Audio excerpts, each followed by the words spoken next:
ప్రభునందు ప్రియమైన దేవుని బిడ్డలుగా దేవుడు మనకిచ్చినటువంటి ఈ మంచి సమయంలో కొద్ది నిమిషాలు దేవుని వాక్యాన్ని ప్రపంచంలో జరుగుతున్నటువంటి పరిస్థితులను అనుసంధానము చేసుకుని విందాం.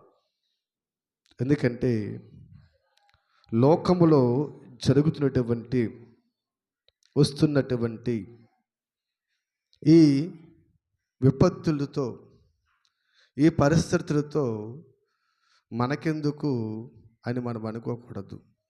ఎందుకంటే అవన్నీ కూడా మనకు బుద్ధి కలగటానికి, మార్పు కలగడానికి, మారు మనసు కలగటానికి, మనము దేవుని ఔన్నత్యాన్ని తెలుసుకోవడానికి, ఆ దేవునిలో మనము ఇంకనూ బలముగా సాగిపోవటానికి దేవుడు ఎన్నో స్థితిగతులను, పరిస్థితులను దేవుడు ఈ లోకములో కలగజేస్తూ ఉన్నాడు అనే సంగతిను తప్పనిసరిగా ప్రతి ఒక్కరూ గుర్తించాలని ప్రభుపేట మనం చూస్తూ ఉన్నాము.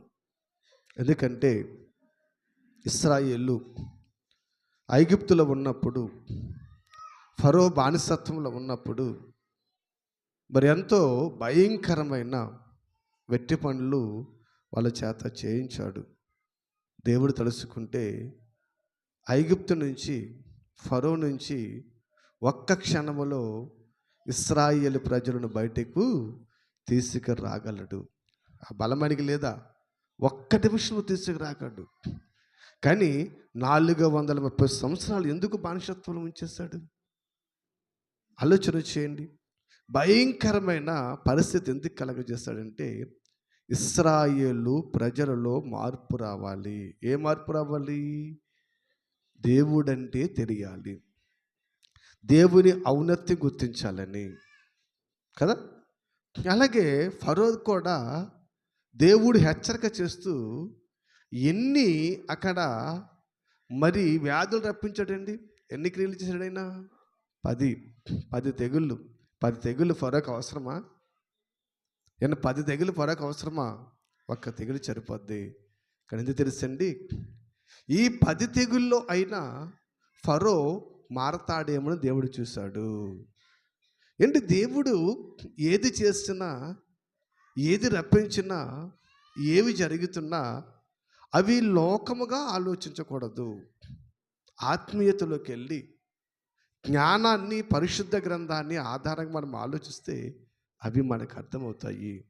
కానీ మనుషులు లోకములో ఆలోచిస్తున్నారు కనుక దేవుని తత్వజ్ఞానం వారికి లేదు అని పౌలు గారు మాట్లాడుతూ ఉంటాడు.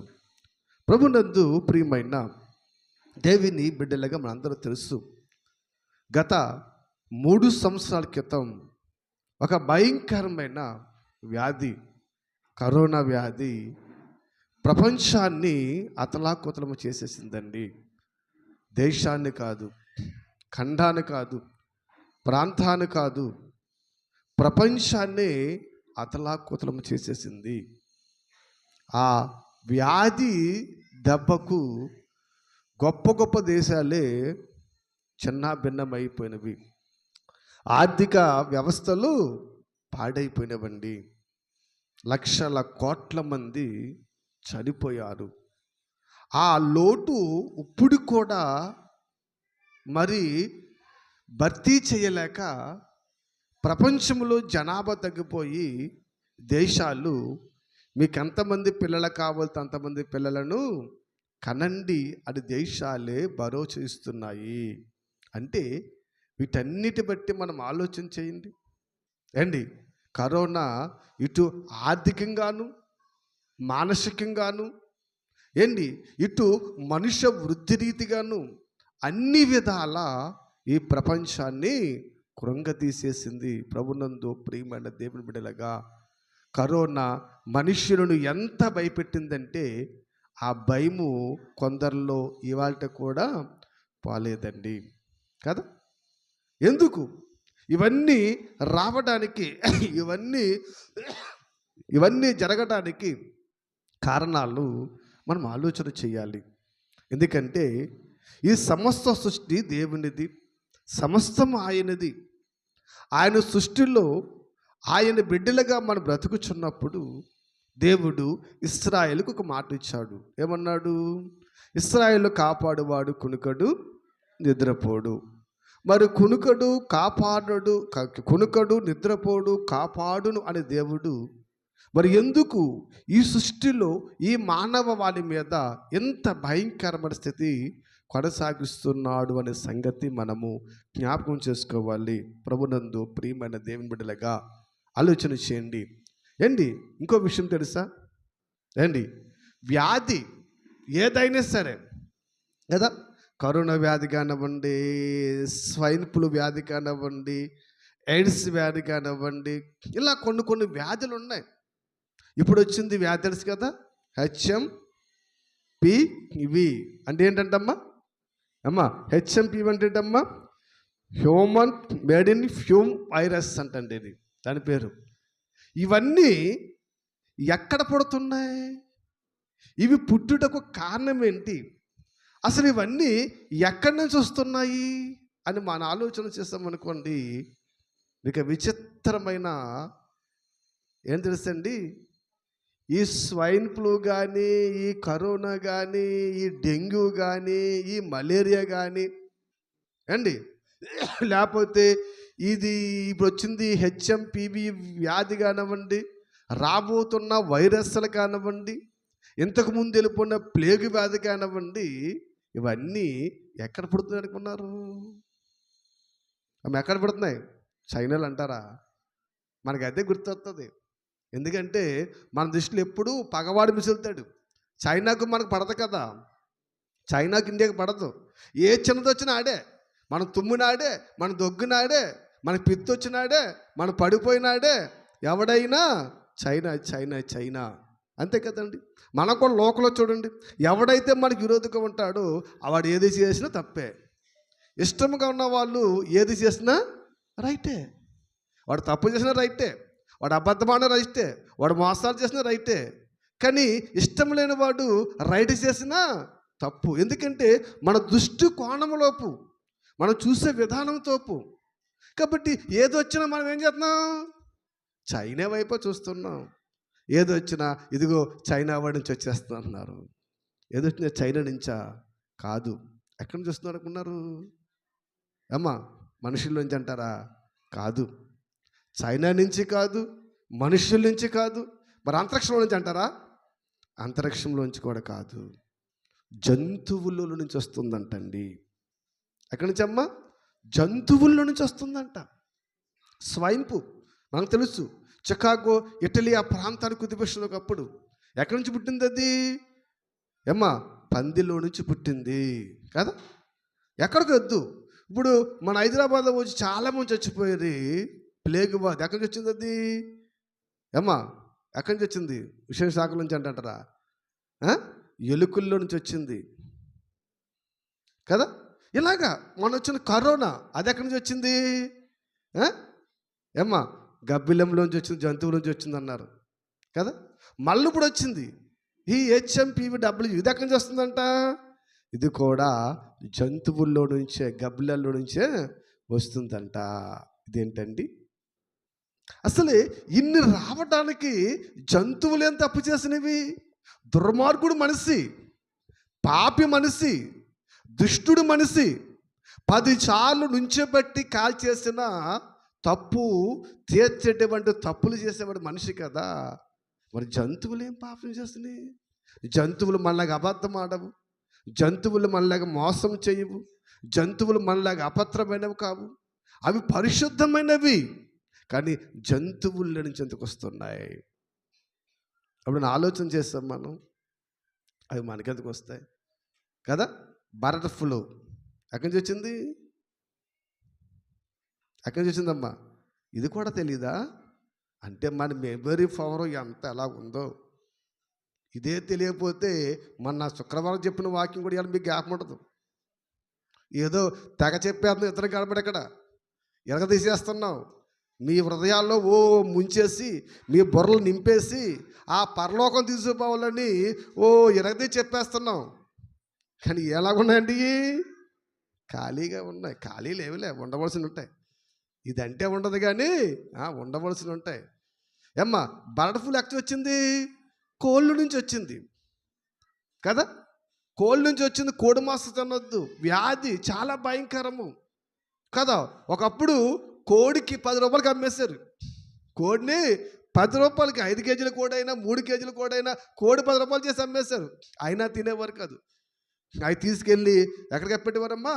ఆ భూమిలో పెద్ద పెద్ద గోధి తీసి కప్పెట్టేస్తారు. వ్యాధులు ఏండి ఇవన్నీ వీటి నుంచి సంక్రమిస్తూ ఉంటాయి. ఈ ప్రభునందు ప్రియమైన దేవుని బిడ్డలుగా, ఎందుకంటే జంతువులు నుండి మనిషికి వ్యాధి సంక్రమిస్తుంది. జంతువుల నుండి మనిషికి వ్యాధి సంక్రమిస్తుంది. ఆలోచన చేయాలి. ఎందుకంటే మన కరోనా వచ్చింది, ఎక్కడ నెట్టేసాం మనం? చైనా మీద నెట్టేసాం. ఇప్పుడు HMPVW వ్యాధి వచ్చింది కదా, హ్యూమన్ మెటిన్ ఫ్యూన్ వైరస్ అని. మరి ఈ వ్యాధి కూడా చైనాలో వచ్చింది. ఈ వ్యాధి కూడా చైనాలో వచ్చింది, కాదంటలేదండి. ఎందుకంటే చైనాలో చాలామంది హాస్పిటల్ ఖాళీ లేక ఆ కరోనా టైంలో ఎంత భయంకరంగా ఉన్నామో ఇప్పుడు కూడా అంతే భయంకరమైన పరిస్థితి చైనాలో ఉందండి. చాలామంది చాలా భయంకరమైన పరిస్థితిలో ఉంది. హాస్పిటల్ ఖాళీ లేవు, మెడిసిన్ లేదు. చాలా మీరు వార్తలు చూస్తున్నారు లేదనండి, చాలా మరి భయంకరంగా వణికిస్తుంది. ఇప్పుడు మళ్ళీ ప్రపంచ దేశాలు తలపట్టుకున్నాయి. మళ్ళా ఏ దేశానికి వచ్చేస్తుందో, ఎక్కడికి వచ్చేస్తుందో, ఏంటో, ఏమైపోద్దో. మళ్ళా అప్పుడులాగా మళ్ళీ దేశాలు లాక్డౌన్ చేయాలా? లాక్డౌన్ అని తెలుసు కదా, మనం విన్నాం కదా. మళ్ళా లాక్డౌన్ చేయాలా ఏంటి అని దేశాలు ఏం పడతాయండి, తల్ల పట్టుకుంటున్నాయి. లాక్డౌన్ చేస్తే మనకేముంది కదండి, విద్యార్థి అదృష్టవంతులు పరీక్షలు రాకుండా బోలు మంది పాస్ అయిపోయారు. ఇంటర్మీడియట్ 10th క్లాస్ మళ్ళీ ఆయన అన్నాడు, మా బిడ్డకి అక్షరం మొక్క రాదండి, లాక్డౌన్ దయ వల్ల పాస్ అయిపోయాడంట. చదవడం తెలుగు చదువుతూ రాదంట, అటువంటి 10th పాస్ అయిపోయాడంట. ఎలాగొస్తే ఎంత బాగుండండి ఒకటి వీళ్ళందరూ. ఏమా మంచిదంటారా? కానీ ఆ లాక్డౌన్ వల్ల దేశ ఆర్థిక వ్యవస్థ చాలా నష్టపోయింది. ప్రభునందు ప్రియమైన దేవుని వారల, ఇది చైనాలో పుట్టింది అనుకుంటున్నాం. కాదు. దేవుడు ఏ దేశంలో ఎక్కడికక్కడే పుట్టిస్తూ ఉన్నాడు. ఈ వ్యాధి మన ఇండియాలో ప్రాముఖ్యముగా ఇప్పటికీ 7 కేసులు వచ్చినాయండి. మన ఇండియాలో ఎన్ని కేసులు తెలుసండి? 7 కేసులు ఈ వ్యాధి వచ్చినాయి. కర్ణాటకలో 2, గుజరాత్లో 1, కలకత్తాలో 1, బెంగళూరులో 2, అహ్మదాబాద్లో 1 ఈ వ్యాధులు మన దేశంలో కూడా వచ్చేసినాయి. ఈ వ్యాధి వచ్చిన వాళ్ళని కొంతమంది మరి వరల్డ్ ఆర్గనైజేషన్ సంస్థ ఉంటుంది కదండి, మన ఇండియాలో కూడా ఉంటుంది. వాళ్ళు పరిశీలించారు. వాళ్ళని అడిగి తెలుసుకుని వాళ్ళ ప్రయాణాల్లో వాళ్ళ స్థితిగతులు అన్నీ వాళ్ళు చెక్ చేసినప్పుడు ఈ వ్యాధి రావడానికి వీళ్ళు కూడా చైనా నుంచి వచ్చారా, ఎక్కడి నుంచి వచ్చారు అని పరిశోధన చేస్తానండి. అందులో కొంతమంది అంటండి అసలు ఊరి దాటి బయటికి వెళ్ళలేదంట. ఎక్కడికమ్మా? ఊరి దాటి బయటికి వెళ్ళలేదంట. అసలు ఎవరితో సంబంధం లేదంట వాళ్ళకండి. ఏ ఊరు ప్రయాణం చేయలేదంట. మరి ఏ ఊరు ప్రయాణం చేయకుండా ఊరు దాటి బయటికి వెళ్ళకుండా మరి వ్యాధి ఎలాగొచ్చింది? అమ్మా, ఈ వ్యాధి ఎలాగొచ్చింది? మనం ఆలోచన చేయాలి. ఎందుకంటే చైనా మీద నెట్టేస్తున్నాం అన్నీ అని దేవుడు కూడా ఇటువంటి రుజువులు చూపిస్తూ ఉంటాడు కదండి. ఇప్పుడు అన్నారు వాళ్ళు, లేదు ఇది చైనా నుండి ఇంకొందుకు కాదు, మన దేశంలో మనకు కూడా ఇది స్ప్రెడ్ అయిపోవచ్చు, జాగ్రత్త అని మన ఇండియన్ మెడికల్ కౌన్సిలింగ్ మరి ఆర్గనైజేషన్ హెచ్చరికలు చేస్తుంది. ప్రభునందు ప్రియమైన దేవుని బిడ్డలుగా ఆలోచన చిన్న IMCR అంటారండి. కాబట్టి మనం ఆలోచన చేస్తే వాళ్ళు మరి హెచ్చరికలు చేస్తూ ఉన్నారు. ఏదో చైనా నుంచి వచ్చేదనుకోకండి, ఆయన తడుసుకుంటే ఎక్కడి నుంచైనా రప్పించగలడు, దేని నుంచి అయినా రాగలడు. చైనా చుట్టూ మనం గోడ కట్టేసుకున్నాం కదా, చైనా చుట్టూ సైనికులు ఉన్నారు కదా, చైనా చుట్టూ లేదా వల అల్లేసినా ఏముండదండి. ఆయన తడుసుకుంటే ఎక్కడెక్కడ రాగలడు. కానీ చూడండి, ఎందుకు మనుషులు తప్పు చేస్తుంటే, మనుషులు దుర్మార్గులైతే, మనుషులు దేవునికి విరోధులైపోతుంటే పక్షుల నుండి జంతువుల నుండి ఈ వ్యాధి వస్తుంది అనే సంగతి గురించి మనం ఆలోచన చేయాలి. ఎందుకంటే ఎప్పటికైనా మనుషులు దేవుని ప్రేమను అర్థము చేసుకుంటారేమో అని దేవుడు చూస్తూ ఉన్నాడు. కానీ మనుషులు ఏమన్నారమ్మా? విననొల్లని ప్రజలు అయిపోయారంట. ఒకసారి మనం ఆలోచన చేసినట్లయితే చూడండి, ఎంత భయంకరమైన పరిస్థితిని మనం ఆలోచన చేస్తే యెషయా గ్రంథములో 24వ అధ్యాయములో 17వ వచనములో దేవుడు మరి యెషయా ద్వారా తెలుస్తున్నటువంటి ఒక మాట మనం చూస్తే అది చూడండి, భూనివాసి నీ మీదకు భయము వచ్చెను అన్నాడండి. ఈ మాట ఎవరు చెప్తున్నాడు అమ్మా? బరడ ఫ్లూ గురించి కోలుకు చెప్పాడా? సైన్ ఫ్లూ గురించి పందికి చెప్పాడా? కరోనా గురించి గబ్లలు చెప్పాడా? అమ్మా దేవుడు ఎవరు చెప్పాడమ్మా? మనుషులకి. ఇదేంటండి, కోడులో వ్యాధి వస్తే, ఆ గబ్బులల్లో వ్యాధి వస్తే, ఈ పందుల్లో వ్యాధి వస్తే మనుషులు జాగ్రత్తగా ఉండమన్నాడండి. భూనివాసి నీ మీదకి భయము వచ్చెను. జాగ్రత్త. ఆ భయము ఎంత భయంకరంగా ఉంటుందో కరోనాలో మనం చూస్తాము. మరలా ఇప్పుడు ఈ వ్యాధి ఎంత విజృంభించబోతుందో, ఎంతమందిని తీసుకుపోతుందో, మళ్ళా ప్రపంచాన్ని ఎటువంటి స్థితిలోకి తీసుకుపోతుందో మనకు తెలియదు, కానీ సర్వం ఎరిగిన ఆ దేవునికే తెలుసు. కాబట్టి మనం ఏమీ చెప్పలేము. కాబట్టి మనం ఆలోచన చేసినట్టే భూనివాసి నీ మీదకి ఏమొస్తుందటమ్మా? భయము వస్తుందంట. మనకు భయం వేస్తుందండి. మనకెక్కడ భయం? డాక్టర్లు ఉన్నారు ఇంటి చుట్టూ, ఏండి ఆపాగుట్ట కట్టేతకి ఆశా వర్కర్లోనూ నర్సులు ఉన్నారు బయట రాకుండా. కట్టడి నిజంగా వాళ్ళు అప్పుడు చాలా కష్టపడ్డారు మెడికల్ వాళ్ళు. మనకంటే ఏమీ లేదు కదండి. మెడికల్ వాళ్ళు ఎంతమంది చనిపోతే వస్తుండేప్పుడు కరోనాలు అండి. డాక్టర్లు అండి, వైద్యం చేస్తున్న డాక్టర్లు ఏంటి, వీళ్ళు కాపలా కాసిన పోలీసులు ఏంటి, మెడికల్ చేసినటువంటి నర్సులు, వైద్యులు, ఎంతమంది మరి పారిశ్రిక ఎంతమంది తడిచిపడి తెలుసా ప్రభు? వ్యాధి బాధపడి మనకు తెలీదు. మనకేంటి హాయిగా ఇంట్లోంచి కూర్చున్నాం. వాళ్ళు వచ్చి ఇంట్లోకి బయటికి రావద్దంటే వాళ్ళు తిరుగుతున్నారని తిరగొద్దా? ఏమంటామ్మా? వాళ్ళు తిరుగుతున్నారని తిరగొద్దా అంటే అర్థం ఏంటి? నాకు అర్థం తెలుసా? వాళ్ళు తిరుగుతున్నారని తిరగొద్దు అర్థం అనుకున్నాం. దాని అర్థం వేరు. అమ్మ నువ్వు వెళ్ళు, నేను పోతాను కదా, పోత ఆళ్ళు కూడా తీసుకుపోతాను అర్థం. అంతే కదా. భయం కలిగినప్పుడు ఏం చేయాలి? ఇతర మేలుకొనివాడు ఏం చేయాలి? ఇంట్లో కూర్చోవాలి. ఈ వ్యాధి మరొకరికి అంటుకుందని మనం ఏం చేయకూడదు? మనము జాగ్రత్త తీసుకోవాలి. మన చుట్టూ ఉన్న పరిసరాలు మనము కాపాడాలి. ఎంతమంది ప్రభునందు ప్రియమైన దేవుని బిడ్డలుగా మనం ఆలోచన చేసినట్లయితేనండి భయం వస్తుంది, భయపడాలి. ఎందుకంటే వాక్యానికి భయపడతా మానేశారు మనుషులు, దేవునికి భయపడతా మానేశారు మనుషులు, సేవకులకు భయపడతా మానేశారు మనుషులు, తల్లిదండ్రులకు భయపడతా మానేశారు మనుషులు. ఇలాగా దేనికి భయపడతా మానేశారు. కాబట్టి ఇప్పుడు దేవుని ఆయుధం ఏంటంట వ్యాధులు. మనం చూస్తాం 8వ గ్రంథం చెప్పాను, తనగారాధమునైనా తెరిచాడు. ఏం రప్పించడానికి? వ్యాధులు రప్పించడానికి.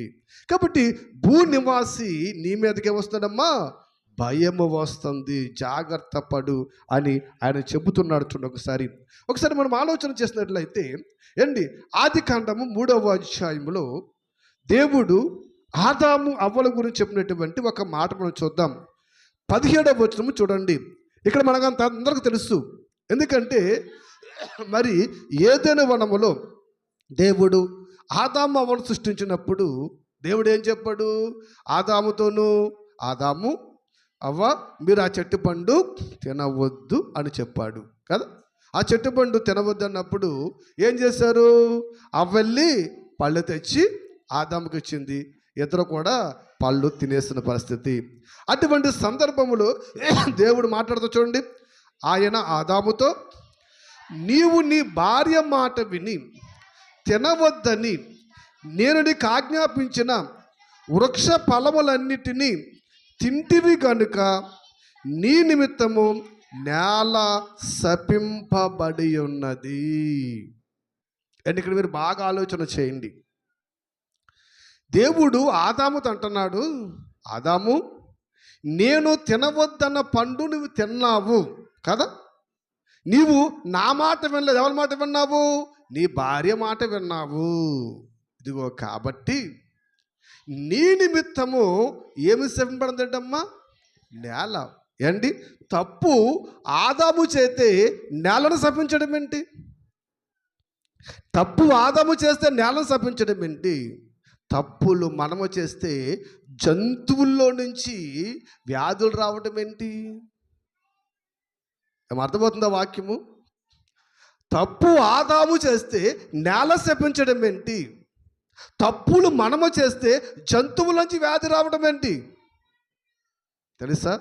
ఎందుకంటే మనిషి దేవుణ్ణి మర్చిపోయండి ఈ లోకములో తిండికి ఆరాటపడుతున్నాడు. ఆదాము దేనికోసం ఆరాటపడ్డాడు? తిండి కోసం ఆరాటపడ్డాడండి. ఆ పండు తినకపోతే చచ్చిపోతారా? ఆ ఒక్కడు తినకపోతే ఏమైపోతుంది? అందుకే నువ్వు దేనికోసమే ఆరాటపడ్డావు. నువ్వు కష్టపడకుండా, శ్రమ పడకుండా నేను ఇన్ని ఇస్తే నీకు ఇది వద్దని దానికోసం వెళ్ళావు. కాబట్టి ఇక్కడి నుంచి నీవేం చేయాలి?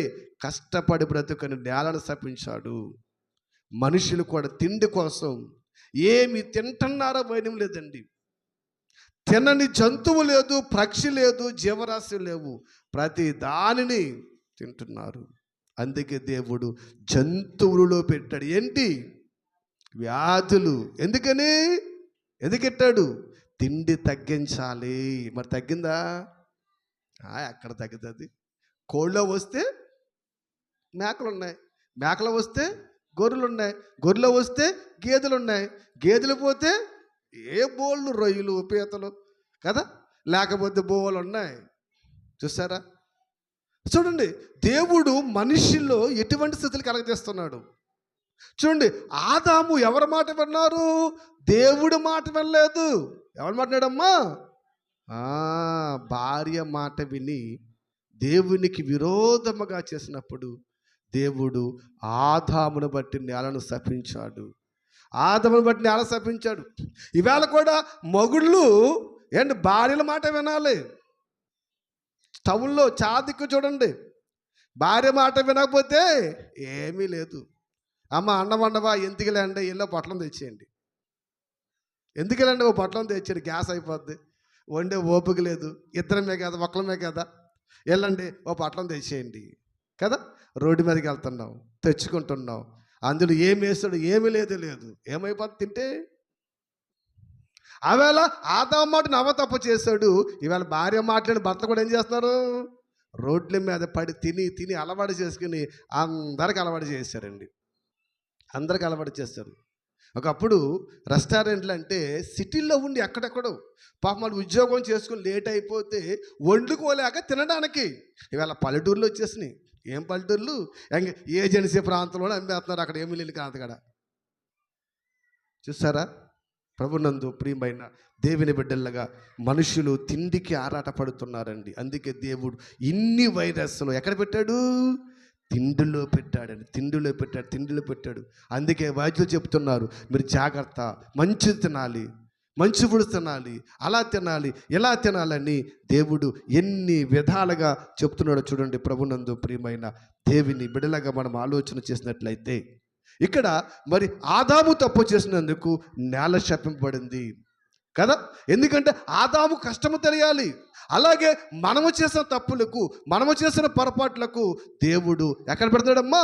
జంతువులలో ఈ క్రిములను, ఈ వ్యాధులను పెట్టి మనుషులకు భయపెడుతూ ఉన్నాడు.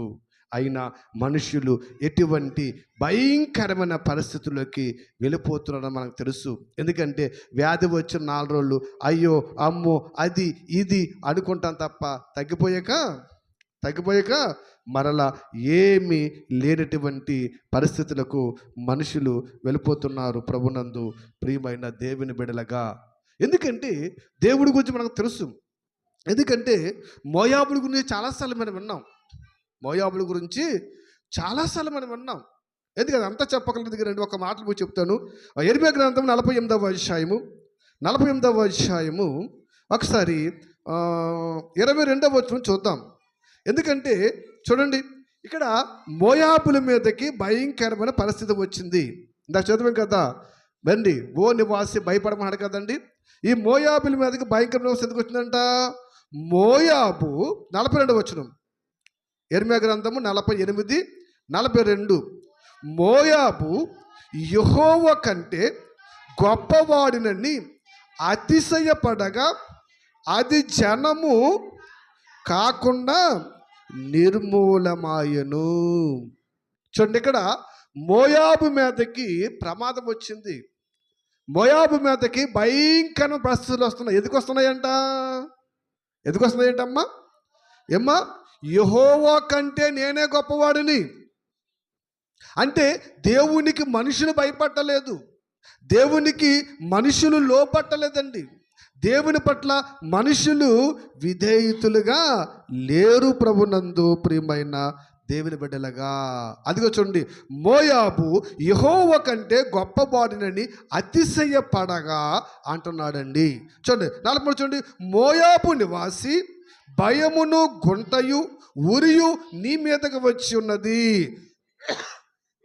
ఇదే యెహోవా వాక్కు, భయము తప్పించుకున్నటకై పారిపోవారు గుంటలో పడుదురు, గుంటను తప్పించుకునేవారు ఉరిలో చిక్కించబడదురు. ఇలాగా దేవుడు చెప్పుకుంటూ వస్తున్నాడు. చూడండి, చెప్పుకుంటూ వస్తున్నాడు కదా. ఇప్పుడు మోయాబులు దేవుని కంటే గొప్పవారినిగా, అసలు దేవుని లెక్క చేయని వారిగా, దేవుని పట్ల భయభక్తులు లేని వారిగా వారు ఉన్నప్పుడు ఈ మోయాబుల మీద ఏమొచ్చిందంటమ్మా? ఏమొచ్చిందటమ్మా? భయం వచ్చింది. ఏంటి? ఈ మోయాబుల మీదకి ఏమొచ్చింది? భయము, తెగులు నిర్మూలన చేయడానికి దేవుడు ఏదో ఒక క్రియను, కారణాన్ని రప్పిస్తూ ఉన్నాడంటండి. అది మోయాబుల మీదకే కాదండి, ఈవేళ కూడా సమాజంలో ఏంటి దేవుని పట్ల భయం లేదండి. సంఘాలలో భయం లేదు, కుటుంబాలలో భయం లేదు, దేశాలలో భయం లేదు. ఎక్కడ చూసినా దేవుడు అంటే అసలు సమాజానికి లెక్క లేదు. ప్రభునందు ప్రియమైన దేవుని బిడ్డగా దేవునికి భయపడేవారు కొరవైపోయారండి, దేవునికి లోబడేవారు తగ్గిపోయారు. చూడండి, ఎందుకంటే ఈవేళ మాకు మేమే గొప్పవారము అని దేవుడిని కూడా లెక్క చేయని జనము లోకంలో ఎంతోమంది తెలుసండి. ఆలోచన చేయండి.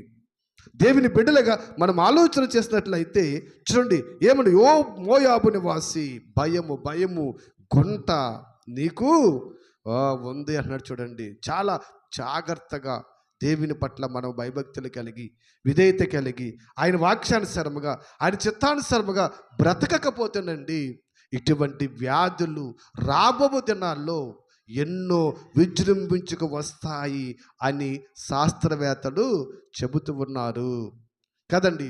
ఈ వ్యాధి ఈవేళ పుట్టింది కదంటే, ఇది ఎప్పుడు పుట్టింది తెలుసండి? 2001లోనే పుట్టిందంట. కరోనాతో వచ్చిందంట. నిజంగా నా నెట్లో నాకు దొరికే వెళ్ళిపోయిందండి. ఈ వ్యాధులు కూడా కుటుంబాలు ఉన్నాయంటండి. వ్యాధులు కూడా కుటుంబాలు ఉన్నాయంట. దీని కుటుంబ పేరుతో చెప్పాడు. మెరిటీ అనేది కుటుంబ పేరు చెప్పాడు. ఏది ఏమైపోయారు కదా, మెరిటియం మీద కుటుంబ పేరు చెప్పాడు. ఏది? ఈ వచ్చిన వ్యాధి అంట ఆ కుటుంబంలోంచి వస్తున్నాయంట ఒక్కొక్కటి. నాకు ఆశ్చర్యం వేసింది. నేను వ్యాధులు కూడా కుటుంబాలు ఉన్నాయా? అవును. ఆ కుటుంబానికి అధినేత ఎవరు? ఆ కుటుంబానికి యజమాని ఎవరు? దేవుడు. తగిన కాలమందు సమయాన్ని వాటిని భూమి మీదకి పంపుతూ ఉంటాడు. ప్రభునందు ప్రియమైన దేవుని బిడ్డలుగా 2001లో బయలుదేరింది. మళ్ళీ వెంటనే 2022లో చదువుకోను, ప్రపంచం నాశనం అయిపోయిన గొడవలు పోయినా. కానీ దేవుడు ఆలోచించాడు, తండ్రి కొద్ది సంవత్సరము మారతారేమో. మారలేదు. మళ్ళీ ఎప్పుడు ఇచ్చాడు? ఈ 2025. అప్పుడు కూడా ఎప్పుడు ప్రారంభం తెలుసండి? డిసెంబర్ నెలలోనే ప్రారంభమైంది. ఇప్పుడు కూడా డిసెంబర్ నెలలోనే ప్రారంభమై జనవరికి వస్తుంది. ప్రభునందు ప్రియమైన దేవుని బిడ్డలుగా మనం ఆలోచన చేసినట్లయితే మోయాబీలు దేవుని దృష్టికి ఏం చేశారమ్మా? గొప్పవారిగా ఉన్నారు. ఈ లోకము కూడా దేవుణ్ణి మర్చిపోయిందండి. దేవుడంటే భయం లేదు, దేవుడంటే భక్తి లేదు. దేవుని దృష్టికి ఆలోచించినటువంటి భయంకరమైన పరిస్థితుల్లోకి వెళ్ళిపోయారండి. అందుకే చూడండి ఎజ్కేల్ అంటూ ఉంటాడు 14వ అధ్యాయములు 13వ వచనం నుంచి మీరు చూస్తే అక్కడ చూడండి ఏ దేశం అయితే చూడవడమ్మా ఎజ్కేల్ గ్రంథము 14వ అధ్యాయము 13వ వచనాన్ని మనం చూద్దాం. నరపుత్రుడా, ఏ దేశం అయితే విశ్వాసఘాతమై నా దృష్టికి పాపము చేసినదో దానికి నేను విరోధినై ప్రాణాంతమరగగు ఆహారము లేక చేసి కరువును పంపించి మనుషులను పశువులను నిర్మూలము చేసేదను. ఇక్కడ మనం ఆలోచన చేసినట్లయితే ఏ దేశం అయితే విశ్వాసఘాతకమై దేవుని దృష్టికి పాపము చేస్తున్నదో దాని మీద కంటండి దేవుడు విరోధి అయి ప్రాణాధారమగు ఆహారము లేకుండా ఏం చేస్తాడమ్మా, కరువును పంపించి మనుషులను పశువులను కూడా ఏం చేస్తాడమ్మా, నిర్మూలము చేస్తాడంట. అందుకేనండి వ్యాధులు దేవుడు ఎక్కడ పెడుతున్నాడు, జీవరాశులలో పెడుతున్నాడు. ప్రభునందు ప్రియమైన దేవుని బిడ్డలుగా చూడండి, ఒక కొన్నాళ్ళు అయితే చేపలు తినొద్దన్నారు. ఇలా రకరకాల పరిస్థితులు అండి. కాబట్టి చూడండి, ఏ దేశం అయితే, ఇవాళ దేశం కాదండి ప్రపంచమే దేవుని దృష్టి విశ్వాసఘాతకం అయిపోయింది. ఇవాళ ఈ భూభాండాలు ఎక్కడ చూసినా దేవుని దృష్టికి విశ్వాసఘాతకులు, అంటే నమ్మకము లేని వారు అండి. దేవుడు పెంచుతున్నా పోషిస్తున్నా, దేవుడు ఎన్నో ఇస్తున్నా ఆయన మాట విననటువంటి వారు చాలామంది అయిపోయారు భూమి మీద అండి. ఈ ప్రపంచంలో ఎక్కడ చూస్తున్నదే పరిస్థితి. అందుకే దేవుడు ఏం చేస్తాడమ్మా, ప్రాణాధారముగా ఆహారం లేకుండా కరువును పంపించి మనుషుడు పశువులను ఏం చేస్తున్నాడు, నాశనము చేస్తూ ఉన్నాడంట. చూడండి, నాశనము చేస్తున్నాడు. ఇంకా అదే అధ్యాయం 19 కూడా చదవండి. అట్టి దేశములోనికి తెగులు పంపి మనుషులను పశువులను నిర్మూలమగుటకై ప్రాణహారికరమగునంతు నేను నా రౌద్రమును కుమ్మరించదును. ఏ దేశమైతే, ఏ ప్రపంచమైతే దేవుని మాట వింటలేదు, దేవుని దృష్టికి విశ్వాసఘాతకులు అయిపోయారు, విరోధులు అయిపోయారు, దేవునికి లోబడిన వారు అయిపోయారు, దేవునికి ఇష్టము లేనివి అయిపోయారు, ఇదిగో ఆ దేశము ఆ ప్రపంచము మీదకి. కాబట్టి ఇక్కడ మనం ఆలోచన చేసినట్లయితే చూడండి, అట్టి దేశములోనికి తెగులు పంపి మనుషులను పశువులను నిర్మూలన చేసి ప్రాణహానికరమగునంత, అంటే మనుషులను ప్రాణాలను తీసి చంపే అంత కోపం అంటండి దేవునికి వచ్చిందంటండి. అంత కోపం వచ్చేసింది దానికి. నా బిడ్డలే అన్నాడు దేవుడండి. అన్న దేవుడికి ఆ బిడ్డలను చంపేటువంటి భయంకరమైన పరిస్థితి వచ్చేస్తుంది. ఆలోచన చేయండి ప్రభునందు ప్రియమైన దేవుని బిడ్డలుగా. చూడండి, దేవుని కోపం ఎంత ఉందో చూడండి. ఏ దేశం అయితే దేవుని తెగులు పంపిస్తున్నాడంటండి, తెగులు పంపించి పశువులు మనుషులను అందరిని కూడా నిర్మూలము చేసేస్తున్నాడంట. ఇవాళ ప్రపంచం మీదకి ఇన్ని తెగులు రావటానికి కారణం దేవుని పట్ల భయం లేకపోతాం, దేవుని పట్ల భక్తి లేకపోతాం. దేవుడు అంటే అసలే ఎటువంటి గౌరవము సమాజంలో కరువైపోయింది. ప్రభునందు ప్రియమైన దేవుని బిడ్డలుగా భయంకరమైన తెగులులు, వ్యాధులు ఇవన్నీ కూడా రావడానికి కారణము మనిషి చేసిన పాపము, మనిషి చేసిన తప్పు, మనుషులు చేసిన పొరపాట్లు, మనుషులు దేవునికి భయపడకపోవటమే కారణం. అంతే తప్ప చైనా వాడు ఏయో పాములు ఎలకలు తినేసాడు కాదండి. వాళ్ళు ఈవేళ తింటారు, దానిలో ఎప్పుడు తింటున్నారు, దేశం పుట్టినప్పటి నుంచి వాళ్ళు తింటూనే ఉన్నారు. వాళ్ళు ఇవాళ తినేది చైనా వాళ్ళు, వాళ్ళ జీవనాధారమే అది. ఇప్పుడు అమెరికా ఉంది, అమెరికా వాళ్ళు చేపలు తింటారు తెలుసా అండి. చేపలు అంటే వాళ్ళ పురుగులతో సమానం, మరి మనం చేపలు తింటున్నాం. ఆలోచించండి. ఇప్పుడు చికాగో ఉంది, వాళ్ళు పంది మాంసం బాగా తింటారు, బాగా ఫేమస్. మరి మనం తినం, మరి మనలో వ్యాధి రావాలే. తిండుల కోసం కాదు, ఇక్కడ దేవుడు పంపుతున్నాడు. కాబట్టి ఆలోచించండి. అప్పుడు ఎన్ని పాటలు కట్టండి. చైనా వాడు మూతులు లాక్కోవడం ఏంటి, మనం చేతులు కడుక్కోవడం ఏంటి, పాటలే. చైనా వాడు తింటే మనం చేతులు కడుక్కోవడం ఏంటండి. లేదు, చైనా మీద అనుకుంటున్నాం మనం. దేవుడు తడుచుకుంటే ఏదో ఒక ప్రాంతంలో బీజం వేసి ఆ భేజనాన్ని అలాగ విస్తరింపజేస్తాడు. ప్రభునందు ప్రియమైన దేవుని బిడ్డలాగా ఆ దేశము తెగులు పంపించి ఏం చేయను, పశువులను నిర్మూలము చేసేస్తాను, చాలా భయంకరంగా చేస్తాను, ఉంచను, ఆ దేశాన్ని ఉంచను, ఆ దేశాన్ని నేను తీసివేస్తాను అని దేవుడు చూడండి ఎంత భయంకరంగా మాట్లాడుతున్నాడో. ప్రభునందు ప్రియమైన దేవుని బిడ్డలాగా ఒకప్పుడు వచ్చే వ్యాధులకు మందులుండేవండి.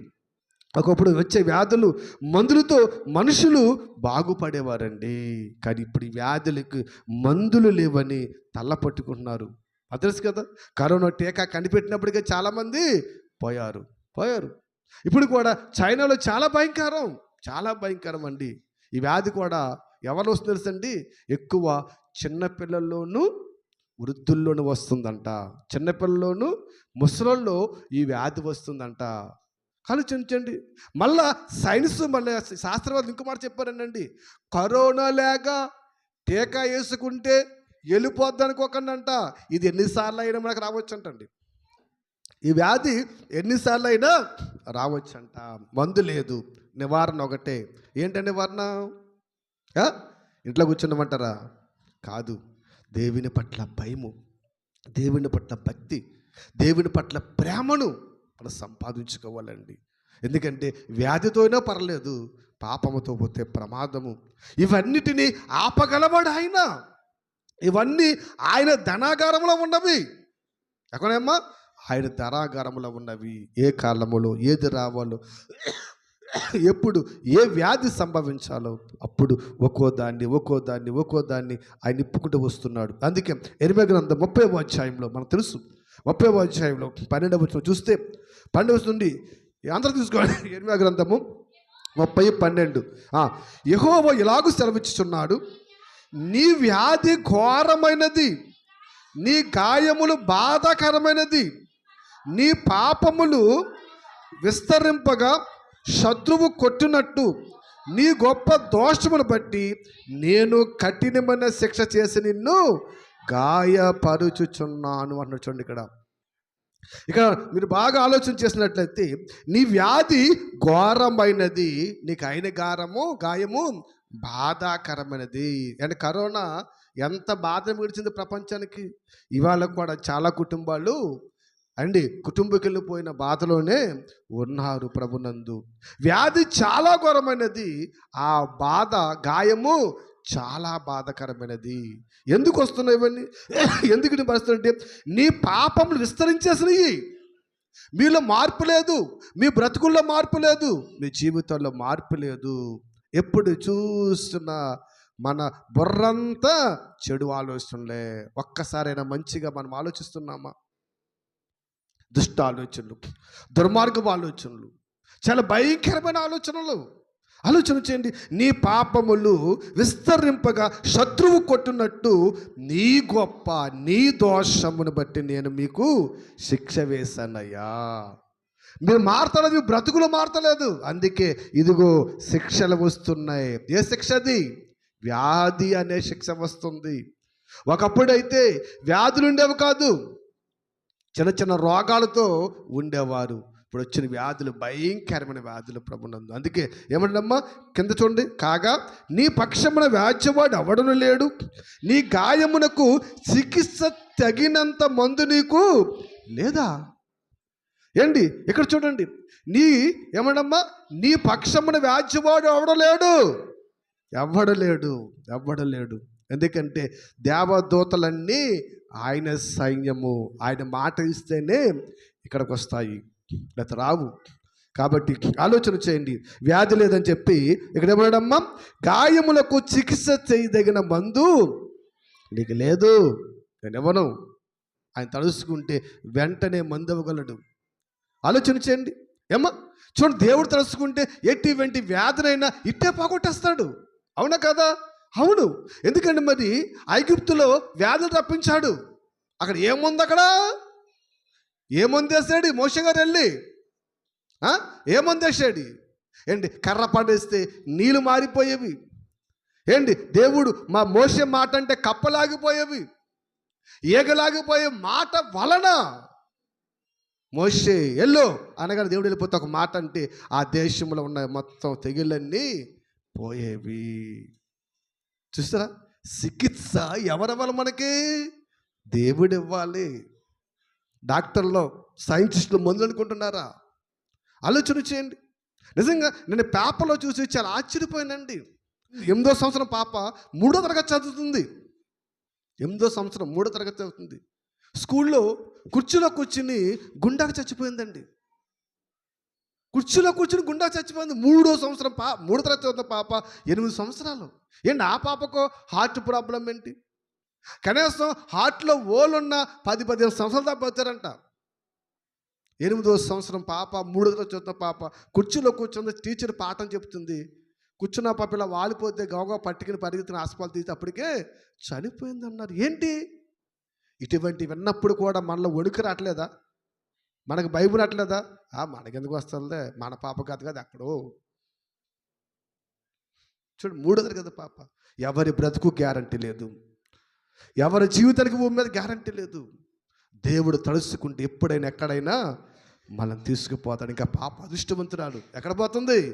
పరలోకానికి పోతుంది. పాపము చేస్తే అదృష్టం. 8 సంవత్సరం అంటే ఏముంది? పాపము తెలియదు పిల్లకి. దేవుని బిడ్డలుగా ఇప్పుడు కూడా చూడండి, పసిపిల్లలు వృద్ధులే ఎక్కువ ఈ వ్యాధితో సోకుతుందంటండి. ఎక్కువ వ్యాధి అంట. ఆలోచన చేయండి. ప్రభునందు ప్రియమైన దేవుని బిడ్డగా చికిత్స చేయదగినంత మందు నీకు లేదు అని చెప్పి చూడండి 15వ వచనం ఒకసారి చూడండి. 15వ వచనం చూడండి. నీ గాయము చేత నీవెందుకు అరుస్తున్నావు? నీకు కలిగిన నొప్పు నివారణ కాదు, నీ పాపం విస్తరించినందున నీ సంతోషమును బట్టి, ఇదిగో నీ దోషమును బట్టి నేను నిన్ను ఇలాగ చేస్తున్నాను. ప్రార్థన చేస్తున్నారంట, అరిచేస్తున్నారంట. చూడండి, కరోనా టైంలో చూడండి, మనమేమో ప్రార్థనలో హిందువులేమో పూజలు, ముస్లింలేమో మసీదులు ఖాళీ ఉన్నాయండి. ఎక్కడ చూసినా ఏ ఇంట్లో చూసినా ప్రార్థన. అంటే కరోనా టైంలో గృహంలో ప్రార్థన, గుళ్ళో ప్రార్థన, ఈదులో ప్రార్థన. కరోనా వెళ్ళిపోయింది, ఎక్కడుంది ప్రార్థన? కరువైపోయింది. అరిస్తావెందుకు? కేకలేతావెందుకు? నువ్వు కేకలేకు, నేను వినను అంటున్నాడు దేవుడు అండి. వినను అంటున్నాడు దేవుడు. చూడండి ఏమంటే చూడండి అన్నమాట. నీ పాపలు విస్తరించిన నీ దోషను బట్టి నిన్ను నేను ఎలాగే చేస్తున్నాను. ఎందుకు అరుస్తున్నావు? నువ్వు అరవటం వల్ల ఏ ఉపయోగము లేదన్నాడు. చూడండి, అప్పుడే మా పాస్టర్లో జాలి ఎక్కువ కదా మా పాస్టర్లకి. ఎందుకంటే పాస్టర్ జాలి ఎక్కువ. అప్పుడే గ్రూపుల్లో స్టార్ట్ చేశారు. చైనాలో వచ్చేసింది, ప్రార్థన చేయండి అని అప్పుడే స్టార్ట్ చేశారు మా వాళ్ళు. ఆలోచన చేయండి, నీవెంత అరిచినా ఆయన తలుచుకుంటే అది తప్పక నెరవేరుస్తాడు. నువ్వెందుకు అరుస్తున్నావు? అరమ్మన్నాడా వద్దంటే ఇక్కడ నీవేళ అరిచెదవు. పాపం చేసినప్పుడు తెలియదా? తప్పు చేసినప్పుడు తెలియదా? నేను మారమన్నప్పుడు బ్రతుకు మార్చుకోలేదు. ఇప్పుడు ఎందుకు అరుస్తున్నావు అని దేవుడు మాట్లాడుతున్నాడు. చూడండి, ప్రభునందు ప్రియమైన దేవుని బిడ్డలుగా మనం ఆలోచన చేసినట్లయితేనండి దేవుడు మాట్లాడుతున్నాడు. మనం ఏం చెప్పబడుతున్నామ్మా? అరిచిన ఉపయోగము లేదండి. దేవునికి మనము ఏం చేయాలి, ఎలా బ్రతకాలి, ఎలా జీవించాలి అనే సంగతిని మనము ఆలోచన చేసుకుంటూ ముందుకు వెళ్ళాలి. ప్రభునందు ప్రియమైన దేవుని బిడ్డలుగా. అందుకే చూడండి, ఐగుప్తులో ఏముందంటమ్మా? భయంకరమైన కరువు, భయంకరమైన వ్యాధులు, భయంకరమైన పరిస్థితులు ఐగుప్తులో ఉన్నప్పుడు దేవుడు అంటున్నాడు 46:11 చూడండి. ఐగుప్తు కుమారి కన్యక, గెలాదు వెళ్ళి గుగ్గులము తెచ్చుకోవడము, విస్తారమైన ఔషధం తెచ్చుకున్నట వ్యర్థమే, నీకు చికిత్స లేదు. ఏం లేదంటమ్మా? చికిత్స లేదు. ఎన్ని ఔషధాలు తెచ్చుకున్నావు? నిజంగా మీకు కూడా చెప్పనండి అమ్మా, కరోనా వచ్చింది కదా. కరోనా వచ్చినప్పుడు కరోనా వచ్చినోడు రానోడు కదా, అందరూ ఎన్ని మందులు మింగేశారండి.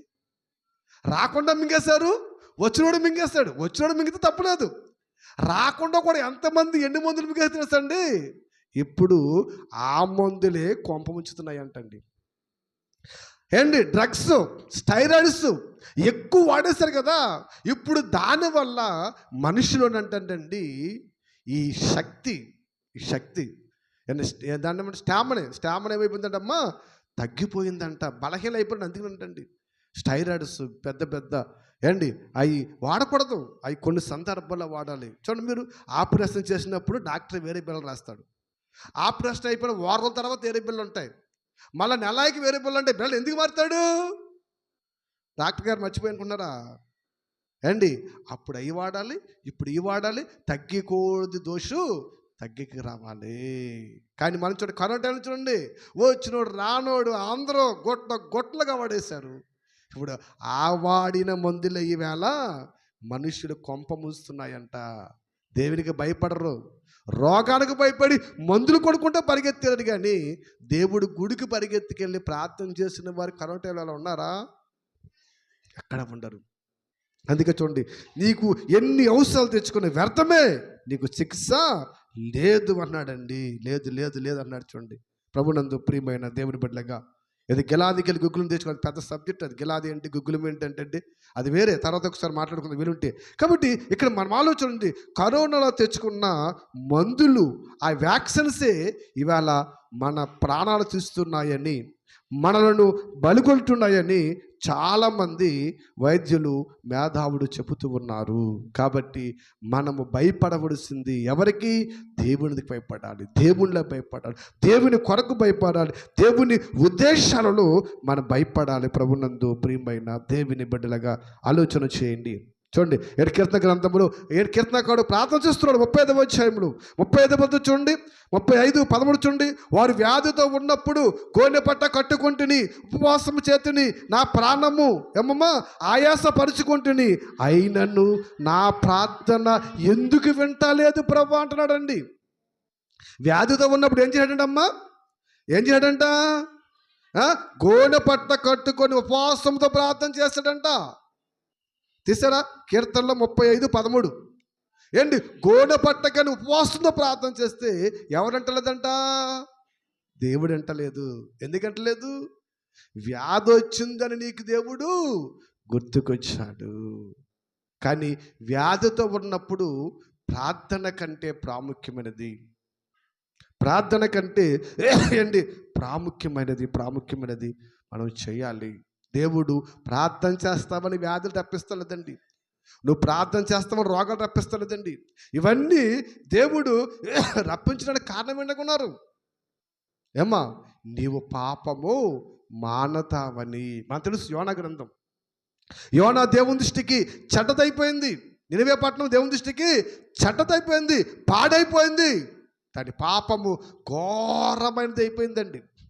దాని పాపం ఘోరమైనది. యోనా వెళ్ళి ప్రకటించు, మారతారా బ్రతుకుతారు, మారరా తీసేస్తాడు. అంతేనండి.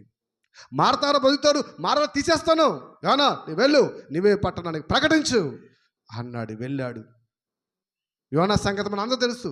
అన్నీ వదిలేండి, సమయం అవుతుంది కాబట్టి. వెళ్ళాడు. వెళ్ళేం చేస్తాడు? ప్రకటించాడు. ప్రకటించిన వెంటనే నినివే పట్టణాన్ని మీదకి వచ్చిన ఆ దోషము ఏండి, ఆ భయంకరమైన వ్యాధులు, ఆ శిక్ష ఎందుకు అగింది అనుకున్నారమ్మా? అందరూ ఈదులోకి వెళ్ళి ప్రార్థన చేశారనా? ఒకసారి చూడండి, యోనా గ్రంథము ఏండి, రాజుతో సహా అందరూ కూడా గోనె పట్ట కట్టుకుని వీధిలోకి వెళ్ళి వాళ్ళు ప్రార్థన చేశారు కాబట్టి ఆ ప్రార్థన వల్ల ఆగిపోయింది అనుకుంటున్నారా? చూడండి, ఎందుకు దేవుడు ఆ వ్యాధిని తప్పించాడో ఒక్కసారి మనము చూద్దాం. ప్రభునందు ప్రియమైన దేవుని బిడ్డలుగా మనం ఆలోచన చేసినట్లయితే ఏంటి, ఒకసారి యోనా గ్రంథము 3వ అధ్యాయము 10వ వచనం చూడండి. యోనా గ్రంథం 3వ వచనం 10వ వచనం చూడండి. ఈ నినివే వారు తమ చెడు నడతలు మానుకొనగా వారు చేయుచున్న క్రియలను దేవుడు చూచి పశ్చాత్తాపపడి వారుకు చేయుదునని మాట ఇచ్చేయడమ్మా, కీడు మానెను. నినివే పట్ల ఏం చేశారంటమ్మా? ఏం చేశారు? చెడు పనులు మానేశారంట. మనం ఏం చేస్తాం? చెడు పనులన్నీ మామూలే. పాపం మానం, కొంప తగలెడతాం మానం, లేకపోతే అయి మానం, ఈ మానం, మోకాలు ప్రార్థన చేస్తాం ఏండి, 3 ఊర్ల అవతల కనపడుతుంది మనకి. ఉపకారం ఏముంది? నినివే పట్టణస్థులు ఘోరమైన ప్రార్థన చేస్తారని దేవుడు క్షమించలేదు. వారు చెడు పనులు మానారంటండి. ఈ ప్రపంచం ఎప్పుడు మానుతుంది? మనం ఎప్పుడు చెడు పనులు మానుతాం? అప్పుడే ఈ ప్రపంచమైన దేశమైన ఏదైనా దేవుడు సురక్షితముగా కాపాడుతాడు. మనం చూస్తాం కీర్తన గ్రంథములు, అయ్యా మేము ప్రార్థన చేస్తున్నాం, మేము ఉపవాసం ఉన్నాం, ఎందుకు మా బాధలు తీరతలేదు, ఎందుకు మా కష్టాలు తీరతలేదు, ఎందుకు మాకు సమాధానం లేదు, ఎందుకు ఈ వ్యాధి పావటలేదు అని కీర్తనాకారుడు ప్రార్థన చేస్తూ ఉన్నాడు. ప్రార్థన కలదమ్మా, దేవుని ఎదలోనికి అది వెళ్ళలేదు, తిరిగి మళ్ళీ ఆలకి వచ్చేసిందంట రత్నం.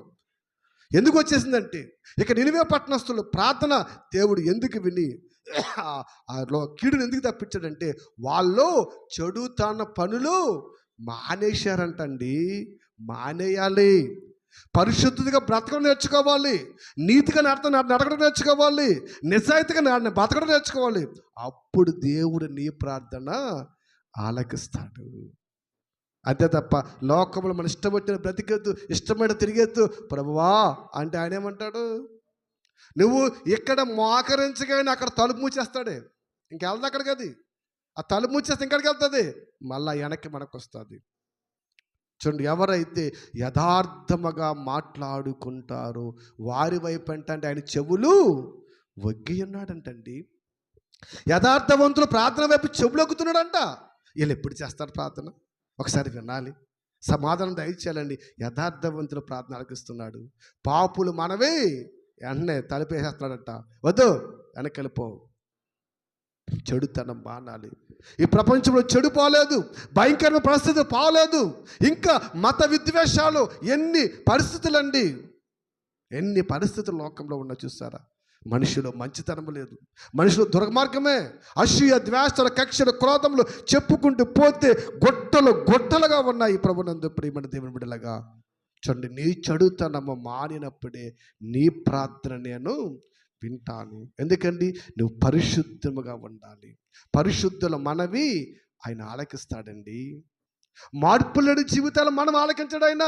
మారు మనస్సు కలిగిన వారి జీవితాలు ఆయన ఆలకిస్తాడు. చూసారా, కరోనా వచ్చిందని ప్రార్థన చేస్తే వెళ్ళిపోయింది అనుకున్నారా? లేదు, పోన్లే 2020 దాకా ఇచ్చేద్దాం బ్రతికలకి, 2025 మారతారా, లేకపోతే 2025 మళ్ళా రప్పిద్దామనుకున్నాడు. ఇప్పుడైనా బ్రతుకులు మార్చుకోవాలి, జీవితాలు మార్చుకోవాలి. మీకు ఎప్పుడు చెప్తున్నాను, లోకం జోలు మనకు అనవసరం అండి. లోకం ఎలాగెళ్ళిపోయినా మనకొద్దు. మన బ్రతుకును మనం చూసుకోవాలి, మన జీవితాన్ని మనం చూసుకోవాలి, మన భక్తిని మనం కాపాడుకోవాలి. మన భక్తిని మనం కాపాడుకో తెలుసండి. ఇందాక మీరు చదివారు కదా ఏజల గ్రంథంలోను, ఆ దేశంలో తెగులు వచ్చింది కదా, భయంకరమైన పరిస్థితి వచ్చింది కదండి. ఆ దేశంలో అండి ఎవరున్నారంట? చాలా చెప్తే మాట, నావాహు, యోబు, దానియేలు ఉన్నారంట. వాళ్ళు మామూలులా. అటువంటి వాళ్ళు ఉంటేనంటండి వాళ్ళ ముగ్గురు వెళ్ళారంట. ఎక్కడికి? ఉన్న వాళ్ళందరూ ఏమైపోయారంట? నరకానికి వెళ్ళిపోయారా? అవును. కాబట్టి మన భక్తి జీవితాన్ని ఏం చేయాలమ్మా? మనం కాపాడుకోవాలి, చాలా భద్రం కాపాడుకోవాలి. ఈ వైరస్ చైనాలో పుట్టిందని చైనా మీద గంటెక్కింది. ఇది ఎక్కడ పుట్టింది? మన ఇండియాలో కూడా ఆటోమేటిక్గా పుట్టేసింది అంటున్నారండి. మన ఇండియాలో ఆల్రెడీ 7 కేసులు.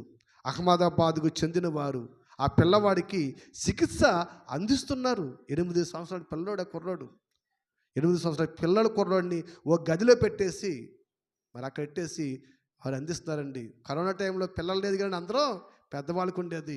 మా ఆహార భర్త తల్లి అడ్డగలేదు, గజగజ ఆడిపోతారు కుర్రాడండి. చికిత్స అందిస్తూ ఉన్నాడు. చాలా భయంకరమైన పరిస్థితులు ప్రభునందు ప్రియమైన దేవుని వెళ్ళగా ఒకసారి మనం ఆలోచించండి. వైరస్లు అంటావా ప్రపంచం మీదకి రావడానికి ఆగవు. వ్యాధులు వస్తూనే ఉంటాయి. వ్యాధులు ఎన్ని వచ్చినా కానీ మనం మాత్రము మన బ్రతుకు మార్చుకోవాలి, జీవితాన్ని మార్చుకోవాలి. మన చెడుతనాన్ని విడిచిపెట్టకపోతే దేవుడు ఇది కాకపోతే ఇంకోటి రెడీ చేశాడు. ఇప్పుడు హెచ్ఎంపీవి ఇవి పవర్ లేదని ఇంకోటి లేదనుకున్నావేమో, దాని వెనకాల ఇంకేది ఉంచాడు. టైం కాలంలో వస్తూ ఉంటాయి, ఏది ఆగదండి, ఏది ఆగదు. ఆలోచన చేయండి. ఇవన్నీ కూడా మనుషులు పుట్టించకుండా జంతువులు ఎందుకు పుడతాడు తెలుసండి? అక్కడ పుట్టిస్తేనే నువ్వు మాట వింటావు. నీ ఆహారం లేకుండా తిండి కంట్రోల్ చేసి నిన్ను కుదుటిలో పెట్టాలని దేవుడు ఆహారం మీద కొడుతున్నాడు. చూడండి ప్రభునందు ప్రియమైన దేవుని బిడ్డలుగా ఆలోచన చేయండి. చాలా భయంకరమైన దినాలలో మనం ఉన్నాం. చాలా భయంకరమైన పరిస్థితులు మన చుట్టూ ఉన్నాయి. అందుకని ఎస్ఐ గ్రంథంలో 1వ అధ్యాయం మీరు చాలా చదివిన మాట, ప్రతివాడు నడినెత్తిన వ్యాధి కలిగి బలహీనులుగా ఉన్నారన్నాడండి. వ్యాధి అంటే ఈ వ్యాధి అనుకోకండి, పాపాలు కలిగి రోగాలు కలిగి ఇటువంటి దేవునికి విరోధమైన కార్యక్రమాలు చేసి ఉన్నారు. కాబట్టి అటువంటి కాదు, దేవునికి లోబడాలి, దేవునికి భయపడాలి. వ్యాధి ఏదైనా వస్తుంది, రోగం ఏదైనా వస్తుంది, కానీ మనము ఆయన దగ్గరికి వెళ్ళి మారు మనస్సు పొంది పాప క్షమాపణ అడిగి బ్రతుకులు మార్చుకొని దేవా అని ప్రార్థిస్తే ఎటువంటి వ్యాధి నయించిన దేవుడు నిన్ను కాపాడగలడు. ఒకవేళ కాపాడలేదా పర్లోకం తీసుకుపోతాడు. ఎక్కడికి వెళ్ళిపోతామమ్మా? అంతకన్నా భాగ్యం ఏంటండి? ఈ 60-70 సంవత్సరాలలో ఈ సుఖదుఖాలతో, ఈ కష్టాలతో, ఈ బాధలతో, ఈ రోగాలతో బతుకు దాగించు కంటే పరలోకం వెళ్ళిపోవడం కన్నా భాగ్యం అవుతుంది మనిషికి. మనకు ఆయన అంటున్నాడు ముసలాయన, ఎందుకండి చచ్చిపోతే బెటర్ కదా, ఇంకా ఏం చేస్తాం మేము ముసలేదు భూమి మీద, ఆ దేవుడు తీసుకుపోతే బాగుంది కదా అన్నాడు. నిజమే, ఎందుకంటే ఒక వయసు వచ్చిన తర్వాత డిసైడ్ అయిపోతారు. కానీ ఆ డిసైడ్ చచ్చిపోతే బాగుండు కదా అనకండి, అలా అన్నట్టు పరలోకం వెళ్ళిపోతే బాగుండు కదా అని డిసైడ్ అయిపోయాం మనమండి. ఆ మహాలోకానికి అక్కడ వ్యాధులు ఉండవు, రోగాలు ఉండవు, బాధలు ఉండవు, కష్టాలు ఉండవు, ఎప్పుడు సుఖ సంతోషాలు కదా. ఏమ్మా, ఇక్కడ గ్రాము బంగారం కొనుక్కుంటే అప్పు చేసుకోవాలి మనం. గ్రాము బంగారం కొనగలము ఇప్పుడు, కానీ అక్కడండి బంగారపు వీధులేనంట, రోడ్లంట, బంగారు వీధులు నడుస్తామా? ఇక్కడ కూర్చున్న వాళ్ళు ఎవరైనా, మనం ఎవరైనా వజ్రాన్ని డైరెక్ట్గా పట్టుకుని చూసామా? వాళ్ళని చూసారండి మీరు? వాళ్ళని చూసారు? వజ్రాన్ని డైరెక్ట్గా పడి, టీవీలో కాదు, సినిమాలో కాదండి, డైరెక్ట్గా పట్టుకుని చూసామా? అక్కడ వజ్రాలతో ఆటలాడుకుంటాం మనం. వజ్ర వైడూరాలు అంటే ఎక్కడ చూసిన వజ్ర వైడూరాలే, బంగారమే, అపరంజి చెప్పుకుంటున్నాడు పరలోకం గురించి. అంత భాగ్యాన్ని విడిచిపెట్టి కష్ట సుఖాల కోసం జీవితాలు పాడు చేసుకుని పాపంలో పడి కొట్టుకుపోయి నరకానికి వెళ్ళిపోతాకి మనుషులు సిద్ధపడతారు తప్ప దేవునికి భయపడే స్థితి ప్రపంచంలో లేదు. ఆలోచన చేయండి. మనము దేవునికి భయపడాలి, దేవునికి లోపడాలి, మనుష్యుడు కాదండి, లోకంలో పరిస్థితులు కాదండి, లోకంలో స్థితిగతులు కాదండి. మనుషులు ఎప్పుడు భయపడుతూ ఉంటారు, స్థితిగతులు ఎప్పుడు వస్తుంటాయి, ఇవన్నీ మామూలే. ఆయనకి భయపడితే సరిపోద్ది. దేవుడు నిన్ను ఆ మహాలోకానికి ఎలాగా తీసుకెళ్లాలో ఆలోచిస్తాడు. ఆ మహాలోకానికి వెళ్ళిపోతామే. ఈ మన ప్రయాసం అంతా, ఈ మన పరిగంతా, ఈ మన కూర్చుని ఇంత సమయం హెచ్చించి ఈ మాట వినడానికి ఆ పరలోకం మనము చారాలండి. అట్టి ధన్యత, అట్టి పరిస్థితి పరలోకమందున దేవుడు మనందరికీ అనుగ్రహించునుగాక. ఆమేన్.